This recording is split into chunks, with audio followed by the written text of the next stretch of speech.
Alexander the Great versus Persia, the battle that made an empire. It's difficult to exaggerate Alexander the Great's importance in history. Brilliant military commander, he led the ancient Macedonian army to take over the known world. Fighting from Greece to India between 336 and 323 BCE, his empire stretched from the Balkans to the Indus Valley, encompassing much of Western Asia and all of Egypt. Today, we are going to look at his most important battle, the one that made him famous and established his empire, the Battle of the River Granicus. The year is 334 BCE. Alexander the Great, aged just 20 years old, has inherited his father's throne and found himself in control of a powerful army of 10,000 elite troops. Now looking to expand his empire, he turns his attention to the east, where the great Achaemenid Persian Empire lies just beyond his northern border. But before we get into it, be sure to smash that like button if you have UNT already, so you don't miss out on any future uploads. Thanks for your support. Now back to the video. In the years prior, the Persians had often raided across the border into Macedonia's Aegean coastline, a problem which Alexander was keen to solve. So with a force of around 20,000 men, mainly infantry, but also including 2,000 cavalrymen, 27 elephants, and around 200 chariots, he crossed the Hellespont into Anatolia, modern-day Turkey. He then marched south to the river Granicus. Here, however, he was met by a Persian satrap or governor, with an army of at least 40,000 men, nearly double Alexander's forces. This may seem like a crazy decision, but it wasn't without merit. See, despite their size, the Macedonian army was composed of some of the best troops in the ancient world, while the Persian army was largely made up of forced conscripts who had been taken from recently conquered regions. They were levied troops, not volunteers, and they had little experience fighting as a cohesive unit. Also, the Persian generals knew this region well, whereas Alexander's officers had no idea where they were. The Macedonian army was certainly capable of defeating the Persian army in the open field, but they had never fought in such hot temperatures either. Also, the terrain would favor the Persians. As we mentioned earlier, the battle took place alongside the river Granicus, and although its exact location is heavily debated, we know that it flowed through flat, open plains on its lower course and had many tributaries running through marshes and thickets. As the Persians prepared to attack, they chose a flanking position in the river valley where they could leverage their numbers advantage to its fullest potential. Alexander's scouts told him about the impending ambush and ordered his army to halt in its tracks. That night, he drew his forces up along the riverbank and left the bulk of the army, 8,000 strong, camped beside the road leading down to the river. With the rest of his force, he positioned them in a wooded area on the right wing of the camp. To his left, the cavalry waited with orders to charge when the center broke through. On his right were 3,000 infantry who were told to stay put until the other two wings had defeated the enemy.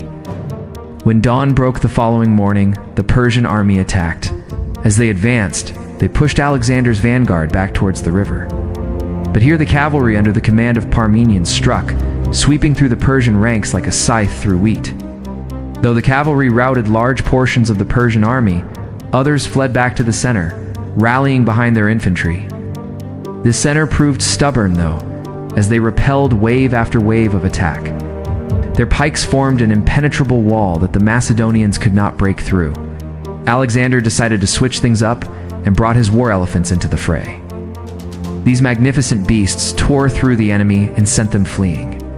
Yet somehow, the center held firm. Eventually, realizing that his soldiers needed a breather, Alexander withdrew his forces from the front lines and sent in more cavalry. Meanwhile, the infantry on the far right wing, having done nothing up until now, finally came into action and charged the enemy's right flank. With their center broken and their flanks collapsing, the Persian army crumbled. They tried to escape across the river, but the Macedonians had anticipated this and blocked the bridges.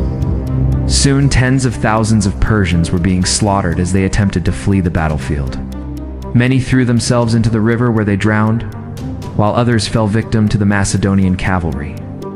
One Persian general, however, managed to rally a small group of horsemen and launched counterattacks against the Macedonians. Spotting the threat, Alexander seized his horse and rode out to meet them. Here legend says that he fought in single combat with the Persian leader. Eventually, Alexander managed to wound the man, causing him to flee. Alexander pursued him, slaying everyone in his path. When his pursuer eventually reached the riverbank, Alexander cut him down, ending the last remnants of resistance. The Macedonian victory was complete, according to Plutarch. There were 2,000 Persian dead and 400 prisoners, while the Macedonians lost 200 men, with another 400 wounded. This marked a turning point in history and the start of Alexander's meteoric rise to power. It also resulted in the establishment of a new military doctrine, which emphasized the use of combined arms, namely cavalry charges that broke enemy formations, allowing infantry to mop up the leftovers. But how did Alexander manage to win? Despite being outnumbered, there were many factors at play. First, his army was simply better trained than the Persians, whose levies had little experience fighting together.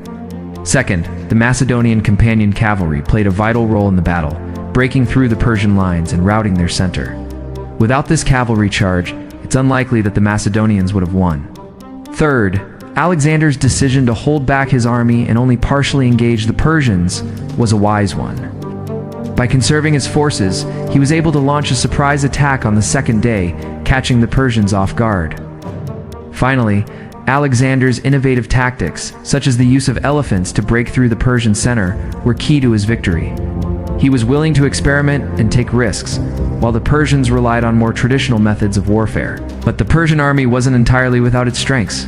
As we mentioned earlier, the Persians had an army of around 40,000 men, almost double the size of the Macedonian force. This gave them a significant advantage in terms of manpower. However, as we discussed, these troops were levied and not volunteers, thus their loyalty and training suffered. Second, the Persians knew the terrain well. They were fighting on their home turf and were familiar with the rivers and forests in the region.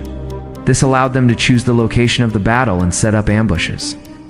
However, they failed to capitalize on this advantage, opting instead to attack head-on and giving Alexander's cavalry the chance to break their ranks. Third, the Persians had superior archery. They were skilled archers, and their bows were longer and more powerful than the Macedonian ones. This allowed them to shoot further and more accurately, but they were unable to make good use of this skill due to their lack of training. Following his victory, Alexander went on to conquer the rest of Western Asia and Egypt, spreading his empire from Greece to India. He died in 323 BCE at the age of 32, leaving behind a legacy that would inspire generations to come. We hope you enjoyed this video. If you did, please consider supporting us so we can keep making them. Also, remember to check out our social media pages. Thank you for watching.